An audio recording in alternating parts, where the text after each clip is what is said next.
Desroches, bonjour. Bonjour. C'est votre fille là? Oui, c'est ma Bonjour. fille. Voilà, donc vous êtes producteur de fraises. Ah, moi, je suis pas producteur de fraises, moi je suis retraité. C'est moi la Et productrice maintenant. voilà, Ah, non, c'est non, mais voilà. ma fille qui a repris l'atelier fraises. Et moi je lui donne un coup de main. Voilà. Fraises de plein champ pendant de nombreuses années, puisque je suis installé depuis 84. Il y avait déjà des fraises avant moi, c'est mes parents qui produisaient. Et sur une exploitation de polyculture. Donc progressivement, moi j'ai repris l'exploitation de mes parents. J'ai continué la fraise. Sur des méthodes un peu plus modernes, mais dans des grands tunnels, parce qu'ils travaillaient soit en plein air, soit dans des chenilles. Et ça a suivi, comme dans toutes les fermes du coin, ça a suivi une évolution. Et donc en 2012, je suis passé à la culture suspendue. Voilà. Donc pourquoi la culture suspendue? J'étais très réticent au départ, parce que je me dis c'est moins naturel, voilà. Et voilà, et puis je dis si ça se trouve ce sera pas bon. Tout un tas de choses qui vous traversent l'esprit. Et puis j'en suis venu là parce que bon, la main d'œuvre, voilà, ça coûte cher. Et donc en culture suspendue, on passe un peu mieux, je veux dire. Bon, après il y a des charges de structure mais qui s'amortissent dans le temps. Et alors, ce qui m'a encouragé à continuer dans ce domaine-là, c'est que aujourd'hui, on fait de la culture en PBI. Donc on lâche des auxiliaires de culture sur les plantes qui vont détruire les parasites. Aujourd'hui, on pratique la PBI, c'est la protection biologique intégrée. Donc on fait des lâchers d'auxiliaires de culture sur les plantes et qui vont détruire les pucerons, les araignées et le tripes essentiellement. Donc vous voyez, bon, alors, Par exemple, donc soit c'est dans des sachets et c'est operculé. Je prendrai en photo après ça. Ouais, donc c'est operculé et les petites bêtes vont coloniser les plantes et faire leur travail. Donc après, bon, nous en hors-sol, l'avantage c'est que ce qu'on fait, c'est qu'on n'a pas besoin essentiellement, on ne s'occupe plus des souris, des limaçons et tout ça, parce qu'aujourd'hui les gens qui continuent à faire de la fraise en plein sol, c'est un peu le souci, quoi. Donc bon, on peut mettre les produits à proximité des plantes, mais après on ne va pas ramasser les petits bouts par terre, hein, donc ça reste dans le sol. Et les désherbants, c'est le même problème, donc les désherbants restent dans le sol. Que là, dans du terreau comme ça, du bon terreau, ça nous permet de cultiver plus facilement. Voilà. Voilà. On parlait de terreau, mais le terreau que vous achetez donc, pour faire vos fraises, c'est déjà un terreau qui est déjà préparé. Oui.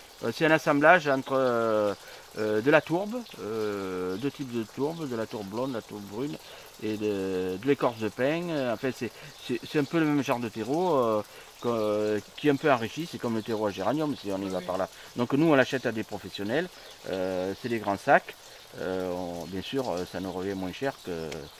Et vous arrosez comment? Alors, bon là vous pouvez regarder. Ouais.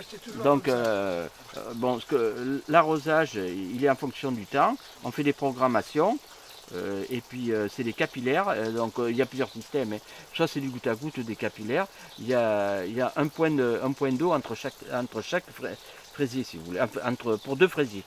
Vous avez Donc, la possibilité de recycler l'eau, non? Et pour l'instant non. Mais c'est vraiment quelque chose qui interpelle. Alors après je suis un peu rassuré. Bon aujourd'hui c'est vrai que le drainage, parce que pour que le sac soit bien irrigué, il y a une part de l'eau qui repart dans le drainage. Donc c'est pour ça qu'on fait des programmations et on les modifie en fonction du temps. Donc aujourd'hui c'est vrai que c'est plus ou moins de la pluie, donc ça draine un peu plus. Mais nous ce qu'on voit avec ma fille, on l'a remarqué, c'est que depuis qu'on n'a plus que du hors-sol, eh bien, la facture d'eau est moins grande, donc ça veut dire qu'on consomme moins. Il y a moins de pertes d'eau que dans la nature en plein sol. Bon, il y a des évolutions dans les variétés de fraises. Il y a des variétés de fraises qui ont eu leur temps et elles ont dégénéré, donc on est passé à autre chose. Donc, mais il y a quand même des variétés qui tiennent bien, comme la gariguette, ça permet de commencer la récolte de bonne heure et d'étaler la récolte. Donc c'est une fraise qui est très connue depuis, oula, je ne sais plus combien d'années on fait ça. Donc les gens attendent au printemps pour consommer de la gariguette. Donc ça c'est la fraise précoce. Et après on a de la fraise de saison. Bon, on a bricolé un peu plus ou moins. Et puis aujourd'hui il y a 2 ou 3 variétés de saison qui vont bien. C'est la magnum, la mariguette, voilà. Et puis après il y a des variétés remontantes qui permettent de cueillir un peu au printemps et qui avec tout un système de nettoyage derrière pour entretenir les pieds, pour que ça refleurisse. Et on va dire. Vous le faites pas, vous? Alors, jusqu'à présent, on l'a toujours fait. Voilà, on l'a toujours fait et on est dans le. On va pas rentrer dans les détails, mais on se pose des questions parce qu'aujourd'hui, il y a des parasites notamment la mouche, la drosophile, Suzuki, qui attaque les fraises, mais pas que les fraises, ça attaque tout l'été. C'est incroyable et alors ça fait des dégâts monstrueux et on n'a pas la parade pour ça pour l'instant. Parce qu'on ne peut pas mettre. Nous, on a décidé de ne pas mettre d'insecticides, donc on n'a pas de pour l'instant, on n'a pas de solution. Les seules solutions qu'on a, c'est de la rigueur au niveau des cueillettes. Et après, on cueille dans des petits chariots, on met les déchets. S'il y en a une fraise qui est douteuse, on la met dans le seau. Et après, les seaux, on les met dans les conteneurs. Parce que si vous voulez, il y a un cycle de reproduction de cette mouche qui est très rapide. Et c'est ingérable. Une fois que la mouche est dans la parcelle, c'est foutu, on peut tout couper, il n'y a plus rien. Donc de la rigueur. Et donc avec ça, eh bien, on réfléchit s'il faut continuer à faire la fraise l'été ou si on fait que de la fraise de printemps. Voilà. Chaque saison, enfin chaque année, c'est un nouveau plan. Oui. Oui, bah parce que si vous voulez, le fraisier, bon déjà c'est les pépiniéries, les spécialistes qui font ça. Donc pour que la plante puisse exprimer le maximum, des beaux fruits, le moins de pertes possible. Et l'état sanitaire aussi, parce que l'état sanitaire du plant va se dégrader au fur et à mesure des années. Nous, avec les fruits qu'il y a, on ne peut pas se permettre d'avoir des pieds qui crèvent dans la rangée. Donc on renouvelle les plants à chaque année. Donc vous... Alors moi j'ai repris l'exploitation le 1er janvier 2020. Donc bon, je ne fais pas la même quantité que mon père faisait auparavant, mais j'ai voulu reprendre l'exploitation. Ça vous plaît bien? Ben parce que j'avais envie de changer, j'ai travaillé dans d'autres domaines et je voulais revenir. Vous êtes votre propre chef, comme on dit. Voilà, chose qui existait, quoi. Est-ce que vous faites les marchés également? Oui, on fait les marchés, donc le mardi à Brive-la-Gaillarde sous la halle. Le vendredi matin à Felletin en Creuse et le samedi matin à Brive-la-Gaillarde sous la halle également, toujours à la même place.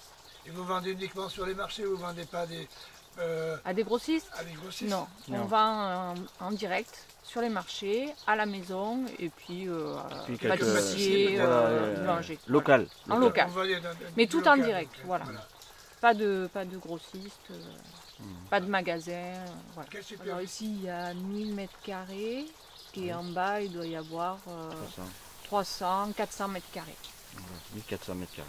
1400 Donc c'est une petite unité. Voilà, c'est une petite unité. C'est suffisant pour en vivre quand même? Je pense pas. Non, après il faut avoir quelque chose. Il faut en avoir une deuxième activité. Voilà. Oui. Voilà. Parce que c'est que saisonnier finalement la fraise. Oui, mais bon après sur une surface donnée il y a un potentiel de récolte, donc après il y a aussi des charges, donc aujourd'hui pour vivre de la fraise il faut beaucoup plus de surface, de vivre que de ça. Mais après bon, quand tu as beaucoup de surface, il faut de la main-d'œuvre. Voilà. Donc il faut un compromis. Voilà. Après bon, moi je viens d'une situation où je faisais plus de fraises et j'avais plus de main-d'œuvre. J'avais plus de charges, voilà. Mais je commercialisais, au départ je commercialisais différemment. Au début j'étais à une coopérative. Après, je suis revenu dans le privé, et puis on s'aperçoit au fur et à mesure qu'on évolue dans sa tête, qu'on est capable de commercialiser nous-mêmes.